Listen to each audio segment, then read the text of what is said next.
नमस्कार, मैं हूँ अशोक व्यास और मुझे कहानियाँ सुनना भी अच्छा लगता है, कहानी कहना भी अच्छा लगता है। पर मुझे ये पता है कि हुँ, कहानियाँ कहना सबके लिए संभव नहीं होता है। किसी घटना के बारे में बताते हुए भी हम कई बार सुनते हैं बोलचाल में कि अब तू अपनी कहानी बंद कर। हुँ, तो ये जो बात कहानी की है, वो संवाद के साथ कैसे आगे बढ़ती है, उसके बारे में एक रसमय चर्चा के सिलसिले को आगे बढ़ाने के लिए मैं आमंत्रित कर रहा हूँ डॉक्टर हरिदास व्यास जी को, जुड़ रहे हैं हमारे साथ जोधपुर से। हरिदास जी, आपका स्वागत है। नमस्कार। नमस्कार, नमस्कार। तो ये जो अवसर है आपके साथ बैठने का, इसमें फिर मैं अपने दर्शकों को याद दिलाऊँ कि आपने जो 3 कहानी संग्रह आपके आए हैं, तिनकों का ताप, एक था पेड़, कहानी है कि खत्म नहीं होती। उसमें जो तीसरे वाले का शीर्षक है, उससे मैं बात शुरू करना चाहता हूँ। उसमें हुँ, ऐसा लगाता है हमारे अंदर उससे भाव ऐसा आता है कि जो लेखक है, वो चाह रहा है कि कहानी खत्म हो जाए, लेकिन वो हो नहीं रही है, क्योंकि कहानी है कि हुँ, खत्म नहीं होती। पर आपने दूसरी सही पकड़ा है, बिल्कुल। जी, जी। बहुत तो सही पकड़ा है, बहुत सही पकड़ा है। अब हुँ, ये पकड़ को लेते हुए मेरा प्रश्न ये है कि इसमें कहीं एक ऊब जैसी बात तो नहीं है? क्योंकि कहानी चलती रहे, अगर हम कहें कि जीवन एक कहानी है तो सभी चाहते हैं कि चलती रहे। तो आप अपना जो भी चिंतन रहा हो, वो थोड़ा बताएँ? दरअसल कुछ कहानियाँ ऐसी होती हैं जिसका हम समापन करना चाहते हैं। कुछ कहानियाँ ऐसी होती हैं जिसका समापन हम चाहते नहीं और वो कहानी चलती रहे। ये शीर्षक वाली जो कहानी है, यह आधुनिक दौर के उस प्रेमी संबंध की कहानी है, जो संबंध पहले की तरह सरल, सहज, एक पक्षीय या वैसा नहीं है। ये एक ऐसा संबंध है जहाँ नायक खुद नहीं समझ पा रहा है यह प्रेम है और नायिका जो है वो नायक से अधिक अनुभवी है, उससे कुछ बड़ी भी है और जीवन के बारे में वो ज्यादा सुलझी हुई है नायक की बजाय। नायक उसकी तरह एक आकस्मिक घटना वाले दिन मिलता है, आकृष्ट होता है और उन्हें अवसर मिलता है दफ्तर में पूरा टाइम अकेले निकालने का, क्योंकि शहर उस दिन बंद होता है। और पहले दिन नायक को लगता है कि जिस लड़की के बारे में लोग ऐसी वैसी बातें करते रहे हैं, वो लड़की कितनी संजीदा है, कितनी गहरी। लेकिन आपने देखा होगा अशोक भाई कि प्रेम ऐसा होता है जो एकाधिकार चाहता है।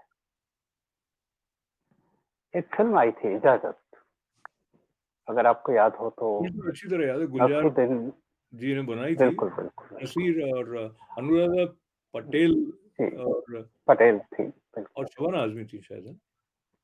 और जी। उसमें देखिए कि वह अंततः अ, अपने पुराने पति से संयोग से मिल जाती है एक रेलवे प्लेटफ़ॉर्म पे, जहाँ से आगे रास्ते बंद थे और वहाँ उसे ढूँढता हुआ उसका पति शशि कपूर आता है और वो दोनों को देखता हुआ, उसका ध्यान ही नहीं है उस आदमी की तरफ, यानी उसके पहले पति की तरफ। फिर वो रेखा के ठिठके हुए पैर देख के उस आदमी की तरफ देखता है और वो पूछता है कि अच्छा ये वो है? तो रेखा कहती है हाँ। तो कहते तुम बात करो और वो खुद वहां से दूर चला जाता है। ये प्रेम का नया रूप है। पॉजेसिवनेस की एक सीमा है, उसे यहाँ तोड़ दी गई। वो उसे अवसर देता है कि अगर उसका पहला पति है तो उससे वो बात कर सकती है। यहाँ ईर्ष्या नहीं है। यह जो कहानी है कि खत्म नहीं होती, इसका नायक कच्चा है, उसमें ईर्ष्या है और वो एकाधिकार चाहता है। और वो लड़की कहती है कि मैं क्या करूं, मुझे तुम्हारी सादगी अच्छी लगती है, तुम्हारी मासूमियत अच्छी लगती है, जो मैनेजर है उसका गंभीर, उसकी गहराई अच्छी लगती है। क्या ये मेरी गलती है? मुझे ये सब अच्छे लगते हैं, क्या मैं इनको टुकड़ों टुकड़ों में नहीं चाह सकती? वो लड़का अंततः नायक जो है वो छोड़ करके उसको अपनी नई नौकरी में चला जाता है और वो सोचता है कि वो उसे भूल गया। लेकिन उसके इतने अंतरंग मैं अंतरंग पल। जी, हाँ, जी बोलिए। मैं ऐसे निवेदन कर रहा था, आप ये पूरा जो प्रसंग बता रहे हैं उसके बाद में अगर उस कहानी का छोटा-सा हिस्सा भी आप हमारे दर्शकों को पढ़कर पुस्तक में से सुनाएँगे, तो जिस तरह से लिखी गई है उसका भी थोड़ा-सा स्वाद हम ले पाएँगे। जी। ज़रूर, ज़रूर, ज़रूर। तो वह मुंबई जाकर भूल नहीं पाता है और अंततः वह मान लेता है कि मैं उसके बिना जीवन में नहीं रह सकता। अब वह आकर के तलाश करता है अपने शहर में। जिस ऑफिस में नौकरी करता था वो ऑफिस बंद हो चुका है। वहां से लोग जा चुके हैं। अब उसको समझ नहीं आ रहा है वो कहाँ तलाश करे। जो पुराने लोग मिलते हैं उनसे तलाश करता है, नहीं मिलता है। वो शहर दर शहर भटकता है उस लड़की को तलाश करने के लिए। अंत में केवल इतनी उसको जानकारी मिलती है कि वह बीमार थी, उसकी नौकरी छूट गई थी, उसको इलाज के लिए पैसों की जरूरत थी, लेकिन उसकी किसी ने सहायता नहीं की और अब पता नहीं वो कहाँ है। और रात के अंधेरों में आप समझ लीजिए मेहरानगढ़ की पहाड़ी पर बैठा है, शहर के घरों के लाइटों को देख रहा है और सोच रहा है कि शायद इनमें से किसी घर में कोई समय होगी, मुझे शायद वो किसी दिन अचानक मिल जाएगी, शायद मैं उससे मिलते ही पता नहीं होश में रह पाऊंगा कि नहीं। लेकिन वो जब तक नहीं मिलेगी तब तक यह कहानी खत्म नहीं होगी। क्या बात है!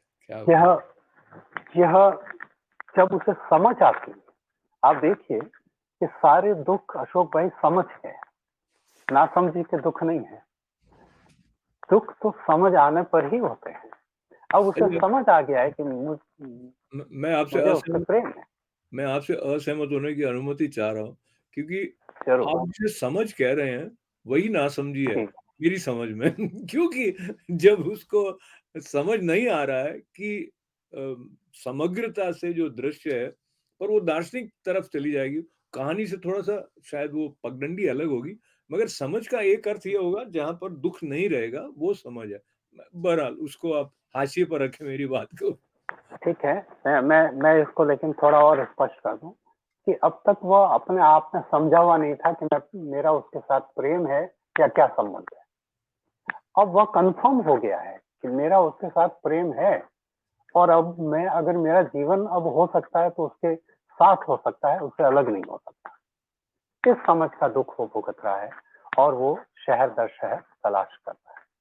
हुँ। तो ये एक कहानी ऐसी थी जो अ, लोगों ने पसंद की और मुझे याद है कि सबसे पहले इसको हंस ने छापी, फिर पाखी ने उस कहानी को वापस छापने की अनुमति चाही। जी, मैं एक एक मुझे और विचार आया आपसे इस बारे में भी सुन लें। एक तो आप वो हुँ, पैराग्राफ सुनाएँगे, उसके अलावा कहानी का ऐसी जो राष्ट्रीय स्तर पर उन दिनों में स्थापित कहानी या साहित्य की दृष्टि से पत्रिकाएँ जैसे हंस भी रही या सारिका होती थी, हुँ, या उसमें हुँ, आपकी कहानी का छप जाना एक बहुत बड़ी बात होती थी। तो आपको जी, आपको याद आता है जब पहले, ख़ैर आपकी तो पहले भी कहानियाँ छप चुकी थी, लेकिन किसी बड़ी पत्रिका में कहानी छपने का भी एक वो उत्सव जैसा मन हो जाता था कि हाँ, हाँ, बिल्कुल, जी। बिल्कुल, बिल्कुल। हाँ, आप चाहे अनचाहे शहर के सेलिब्रिटी हो जाते थे कि भाई हुँ, ये किसमें छपा है, ये सारिका में छपा है।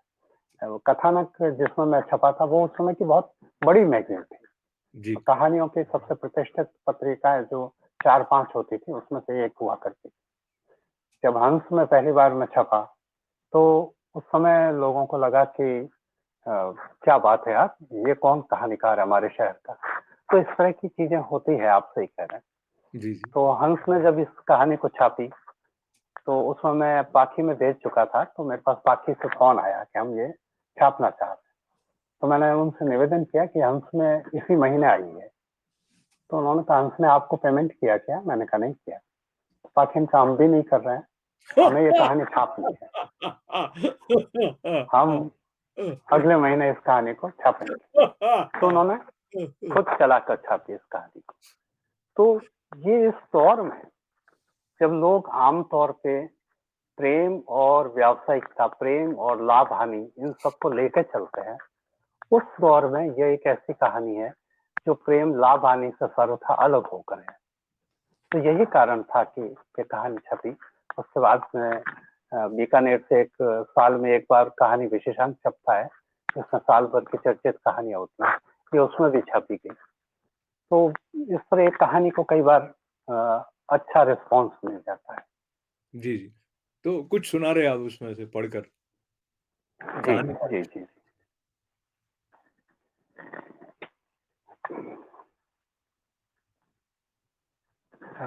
मैं इसकी शुरुआत ही सुनाता हूँ, क्योंकि प्रेम के लिए कोई सुंदर नायिका होनी जरूरी नहीं होती। हम प्रेम किससे कर सकते हैं, यहाँ से मैं बात शुरू करता हूँ।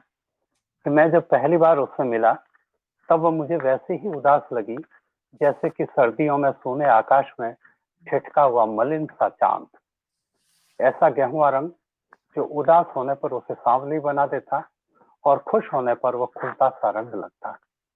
उसके शरीर का गठन ऐसा कि सांवले रंग में वह दुबली और बीमार सी लगती, जबकि खुलते हुए रंग में वह स्वस्थ और सुख से छलछलाती हुई महिला दिखाई देती। कुछ कुछ रोमिल चेहरा, दक्षिण की नर्सों की तरह उसके ललाट पर बेकाबू घुंघराले बाल आ जाते थे। शायद इसी कारण वह किसी पार्टी में जाने के लिए सजी संवरी हुई तो कभी लग ही नहीं सकती थी, बल्कि सच बात तो यह है कि वह अस्त व्यस्त रूप में ज्यादा खूबसूरत दिखाई देती। अब क्या ये बात! ऐसी नायिका है जो परंपरागत नायिका नहीं है। इसमें कहीं न उसका मांसल शरीर है, न उसके गुलाबी होठ हैं, न वैसा कुछ है। तो कहानी की ये शुरुआत जो है, ये उस बोझ से आपको दूर ले जाती है जिस बोझ से आप पहले की प्रेम कहानियां पढ़ते हैं। इसी तरह एक, कई बार मैं कहता हूँ कि कहानी को एक वाक्य में कह सकते हैं, प्रेम चिरंतन विषय रहा है और रहेगा, इसमें कोई दो राय नहीं। लेकिन प्रेम टूटता कब है, प्रेम असफल कब होता है? तो मेरे दिमाग में एक निष्कर्ष आया, और वो निष्कर्ष था कि जब दोनों प्रेमियों की महत्वाकांक्षाएं अलग हो जाती तो प्रेम टूट जाता है, फिर प्रेम नहीं रहता। ये तभी तक बना हुआ है जब तक कि उन दोनों की महत्वाकांक्षा है वह एक है, समान है, उसी चीज में दोनों को सुख मिल रहा है, तभी वह प्रेम बरकरार रहता है। तो एक था पेड़, एक थी लड़की, ये एक ऐसी कहानी है, ये फैंटेसी है। ये कहानी अपने आप में एक फैंटेसी है। अगर आप इजाजत दें तो इसकी बीच में शुरुआत बता देता हूँ कि जी, फैंटेसी किस तरह से है। जी, बिल्कुल। एक था पेड़, एक थी लड़की। एक था पेड़, एक थी लड़की। क्या बात! वो उस शहर का एक खूबसूरत पेड़ था, न पीपल और बड़ की तरह बहुत फैला हुआ और न ही किसी झाड़ी की तरह सिमटा हुआ। चिकना सा तना, पत्तों का ताजादम हरा रंग, बिना कांटे छाटे ऐसा सजा सवरा कि आंखें देखती रह जाए। शहर के वनस्पति विज्ञानियों का कहना था कि जिम्नोस्पर्म वर्ग का ही पेड़ है, परंतु इस पर फूल और फलों का आना आश्चर्यजनक है। फूल भी ऐसे कि गुलमोहर के दहकते लाल फूलों को भी मात दे। ताजुब की बात यह थी कि बसेरे के लिए पक्षियों का चहेता पेड़ होने के बावजूद उसकी पत्तियों, डालियों पर या उसके आसपास कहीं गंदगी दिखाई नहीं देती। बेशक कुछ दुष्ट किस्म के पक्षी भी कई बार उस पर आ बैठते थे, पर पेड़ की शुचिता ज्यों की त्यों थी। यह पेड़ शहर के एक साधारण से पार्क में उगा हुआ था, लेकिन वह शहर के संवेदनशील लोगों, प्रेमियों और प्रकृति पसंद लोगों का चहेता पेड़ था। किसी प्रेमी जोड़े ने उसके नीचे पत्थर की खूबसूरत बेंच भी लगवा दी थी। कहते हैं कि पेड़ के नीचे इस बेंच पर नियमित बैठने से मनोकामनाएं पूरी होती थी, इसलिए यहाँ प्राय उदासों और प्रेमियों का काफी आना जाना था। क्या बात है! मुझे आपकी इस ये नायक पेड़ है, इसका जी, नायक पेड़ है। अब हाँ, इसमें होता क्या है कि वह प्रेम, वो एक विचित्र पेड़ है, जिम्नोस्पर्म कैटेगरी का है, लेकिन उस पर फल फूल आ रहे हैं। तो ये कौन सा पेड़ है, वनस्पति विज्ञानी भी इसमें कंफ्यूज है। हाँ, हाँ, लेकिन ये पेड़ आश्चर्य तब देता है जब एक ठुकराई हुई लड़की को उसका पिता इस पेड़ के नीचे लाता है, क्योंकि सुना है कि यहाँ मनोकामनाएँ पूरी होती हैं, मेरी बेटी की भी मनोकामनाएँ पूरी हुई। वो बेटी आती रहती है और एक दिन अचानक वो पेड़ कहता है, "ए उदास लड़की, तुम उदासी के लिए नहीं बनी हो, तुम अपनी काबिलियत को पहचानो।" लड़की घबरा जाती है, लेकिन पेड़ की पत्तियाँ नीचे आ जाती है, उस लड़की को सहलाती है और कहती है, "तुम अपनी काबिलियत को जिस दिन पहचान लोगी, सफलता तुम्हारे कदम चूमेगी।" तो लड़की एकदम चकित हो जाती है। पेड़ उसे अपने बाहों में भर लेता है, लड़की अब पत्तियों को बाहों में भर लेती है। अब उन दोनों का मिलना शुरू होता है हमेशा। वो पेड़ उसके लिए नए-नए विषय लाता है, नई-नई किताबों के नाम लाता है और फिर एक दिन पेड़ कहता है कि अगर तुम चीखो नहीं, चिल्लाओ नहीं, तो मैं तुम्हें एक राज की बात बता रहा हूँ। लड़की कहती है, ज़रूर। पेड़ कहता है, मैं आदमी भी बन सकता हूँ। लड़की की आंखें आश्चर्य से फटी रह जाती, क्या बात करते हैं? वो एंजाइटी में आ जाते हैं, आप जल्दी से बनो, मेरा मतलब आदमी बनो जल्दी से। पेड़ कहता है, लेकिन तुम अपने आप से संयम रखना। और वो धीरे धीरे उसकी पत्तियां हिलती है, झिलमिलाती है और अचानक एक 40 वर्षीय एक आदमी, जिसके ललाट पर आड़ी अनुभव की रेखा है, मध्यम सा कद काठ है, लेकिन आंखों में एक अजीब चमक है। लड़की उससे लिपट जाती और प्रेम पेड़ कहता है, मेरी उम्र अब 30 बरस और है, इस 30 बरस तक तुम मेरे साथ रह सकती हो पत्नी के रूप में। तो वो लड़की कहती है, बिल्कुल ठीक है, मैं अपना इंटरव्यू ये दे दूं, मैं उसमें सेलेक्ट हो जाऊं, उसके बाद हम शादी करके और हम हमेशा के लिए एक हो जाएंगे। होता यह है, लड़की सेलेक्ट हो जाती है, लड़की की बड़ी तनख्वाह हो जाती है, लड़की बहुत बड़ी कंसल्टेंट बन जाती है। पेड़ इंतजार कर रहा है अब भी, लेकिन लड़की के पास अब समय नहीं है। और आखिर एक दिन जब लड़की आती है तो वो देखती है कि पेड़ सूख चुका है। तो बहुत पेड़ से लड़ती है, क्या अपना हाल बना रखा, मेरे बारे में नहीं सोचा तुमने, अपना हुलिया ठीक करो, मैं जल्दी आती हूँ। लेकिन वो जल्दी नहीं आ पाती, एक लंबे समय बाद आती है। तो उस पेड़ की जगह एक गड्ढा खुदा हुआ है। उस बेंच को अगर वो नहीं देखती तो पहचान भी नहीं पाती कि वो वहीं आ रही है, यहाँ कभी पेड़ हुआ करता था। कहते हैं उस पेड़ की लकड़ी बड़ी महंगी बिकी, लेकिन लड़की की महत्वाकांक्षा बदल गई थी, इससे पेड़ यानी प्रेम सूख गया।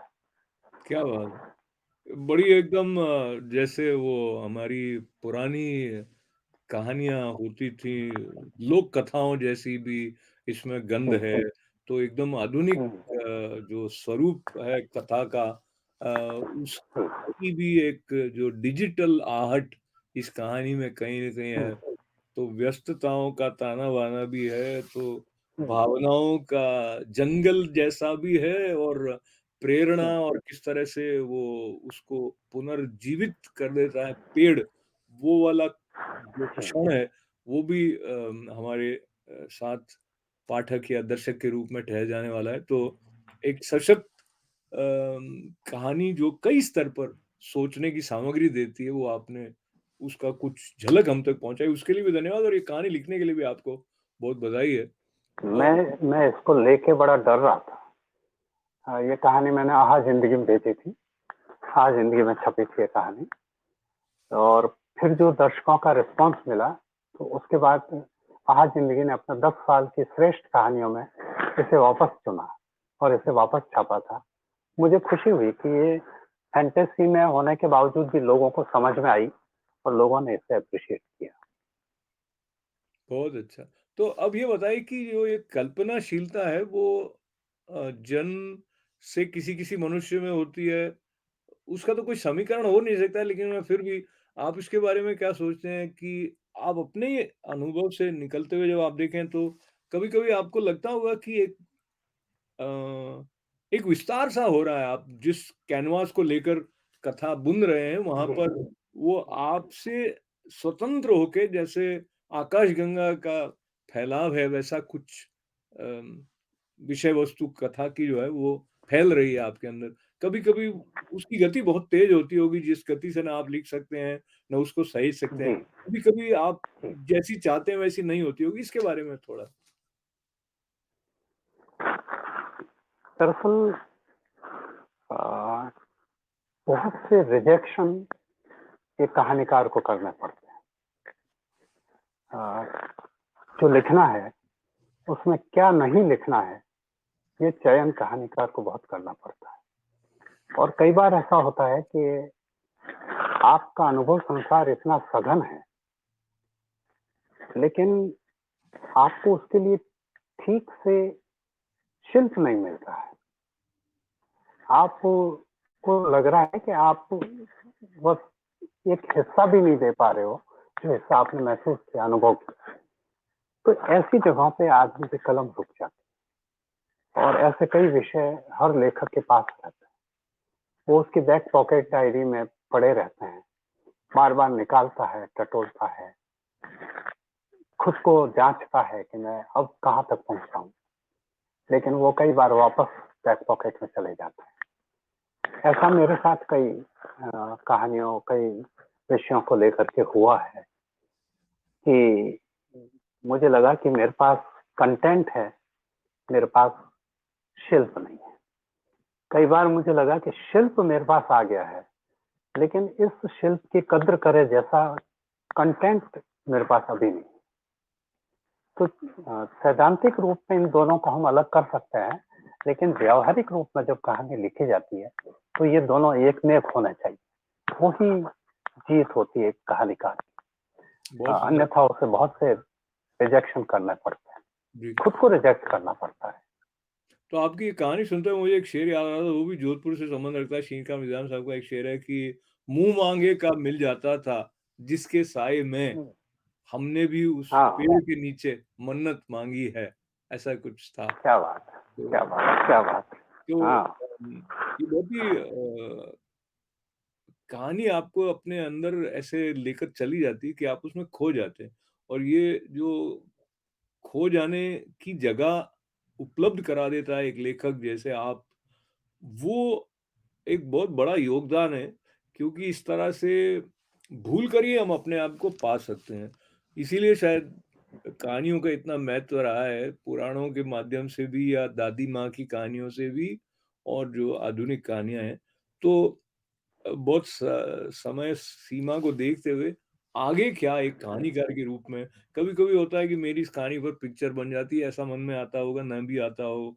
और एक कहानी पहुँचाने में ये जो मीडियम है, नए वाले टेलीविज़न हुआ और ये ओटीटी क्या आ गए हैं या फ़िल्में हैं, या तो 2 मिनट में अगर इस प्रसंग इसके जो प्रभाव एक लेखक पर पड़ रहा है या इनका जो हुँ। अंतर संबंध है उसके बारे में कुछ? अ, देखिए ओटीटी पे व्यावसायिक चीज़ें बिकती हैं, ठीक है? सिनेमा हमेशा समानांतर सिनेमा के अतिरिक्त जो रहा है, वो व्यावसायिक रहा है। अ, व्यावसायिक सिनेमा के लिए लिखना उम, एक अलग योजना के तहत होता है और साहित्य के लिए लिखना एक अलग योजना के तहत होता है। लेकिन आप देखेंगे चरण सिंह पथिक जैसे लोगों की कहानियों पर फ़िल्में बनी हैं। हालाँकि वे कमर्शियल फ़िल्में नहीं बन पाईं, वे फ़िल्में फ़ेल हो गई हैं। अ, कमोबेश हर लेखक का कहीं सपना रहता होगा कि मेरी कहानी पे कोई फ़िल्म बने। विजयनाथ मुझे गुप्ता जी। कभी जी। मुझे कम से कम ऐसा अनुभव नहीं हुआ, लेकिन मेरा जो सपना है वो ये है कि एक उपन्यास मैं लिख पाऊँ और अगर कुछ बने तो उस उपन्यास से बने। बहुत सुंदर। तो हमारी बहुत एक बड़े शुभकामनाएँ हैं। हमें जी, प्रतीक्षा भी रहेगी जी कि भैया, आपका उपन्यास पूरा हो और हम तक पहुँचे। ज़रूर, तो ज़रूर, ज़रूर। अ, ऐसा होता है जब 30 सेकंड का समय हो और कोई मन करे कि आप नए लेखकों को अगर संबोधित कर रहे हो तो क्या मुख्य बिंदु आप उन तक पहुँचाना चाहेंगे? हुँ, हाँ नए रचनाकार को एक चुनौती ज़रूर लेनी चाहिए और वो चुनौती है कि आम ज़िंदगी की, आम बातों को नए नज़रिए से देखें वो। क्योंकि बहुत से विषय इतने स्थूल हो गए हैं कि उनको नए नज़रिए से देखना ही अपने आप में चुनौती है। क्या बात! इन दिनों 2 लेखिकाएँ ऐसी आई हैं, एक कविता वर्मा, जिनका एक उपन्यास है अब तो बेली फैल गई, और एक शिवानी जयपुरी। इन दोनों ने एक अच्छा प्रयोग किया है कि बिल्कुल रोजमर्रा की घटनाएं लेकर के इन्होंने कहानी लिखी है, और उसमें से संवेदनशील पक्ष ऐसे निकाले हैं कि जिससे यह विश्वास होता है कि हर विषय में पूरी संभावना है, बशर्ते लेखक के पास एक नजरिया हो उस विषय के अंदर तक झांकने का। क्या तो बात! नए लेखक के सामने ये चुनौती है, और नया लेखक इसे स्वीकार करे तो उसके पास विषयों की कोई कमी नहीं। बहुत ही गहरी और सहज बात आपने बताई और फिर मुझे निजाम साहब का एक शेर याद आ गया, उसके साथ हम बात समाप्त करेंगे क्या और वो बात है। कहते हैं कि हाँ, तेरी आँखें खुदा महफूज़ रखे, रखे तेरी आँखों में इन हैरानी बहुत है। बहुत तो हैरानी हैरानी हैरानी है तो बहुत। आप देख सकते हैं। तो हम्म, ये बिल्कुल क्या बात शब्दों से परे का एक जो स्थल होता है, वहाँ तक कहानी हमें ऐसे ले जाती है और इत इतने कम समय में भी हरिदास जी ने जो कहानियों की झनकार है, उसको हम तक इतना रसमयता से पहुँचाया है। तो पुनः-पुनः आपका आभार है और मंगल कामनाएँ हरिदास जी के लिए धन्यवाद और भाई, धन्यवाद। सारे हमारे दर्शकों को नमस्कार, धन्यवाद। तो हमारा साथ देने के लिए आप सभी का आभार है। अशोक व्यास को अनुमति दें। नमस्कार।